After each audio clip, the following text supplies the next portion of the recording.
आज cervical cancer HPV टीकाकरण कार्यक्रम आज झारसुगुड़ा रे जिला स्तरीय कार्यक्रम आज शुभारंभ करागला।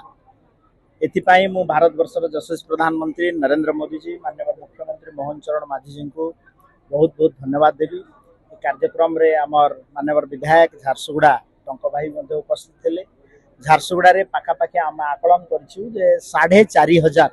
किशोरी बालिका जो माना कि 14 ରୁ 15 वर्ष होती टीकाकरण कार्यक्रम रे सामिल करा एवं यही टीकाकरण संपूर्ण मागणा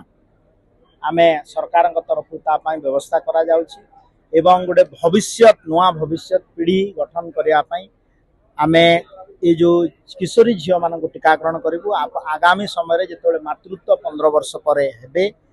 गोटे ओडिशा गोटे सर्वाइकल कैंसर केमती कम हम रोका जाय पारिबा तापाई एटा गोटे बलिष्ठ पदक्षेप। निश्चित भाव में माननीय विधायक नर्सिंग कॉलेज ता सहित गोटे एम्बुलेंस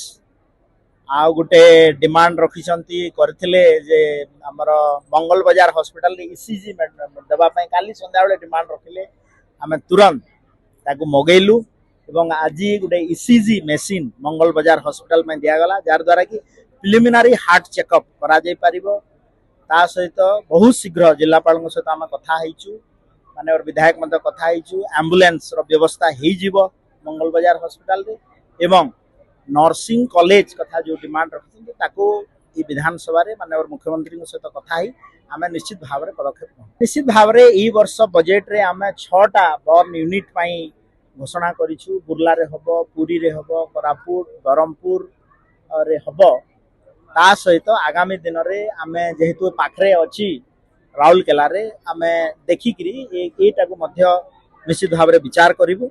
एवं आपण मान गोटे कथा सूचे देवा चाहे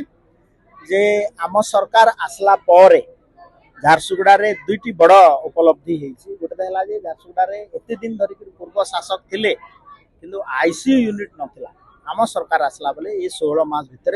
आम एटी आईसीयू व्यवस्था करिछु तो यहाँ निश्चित भाव में गोटे बड़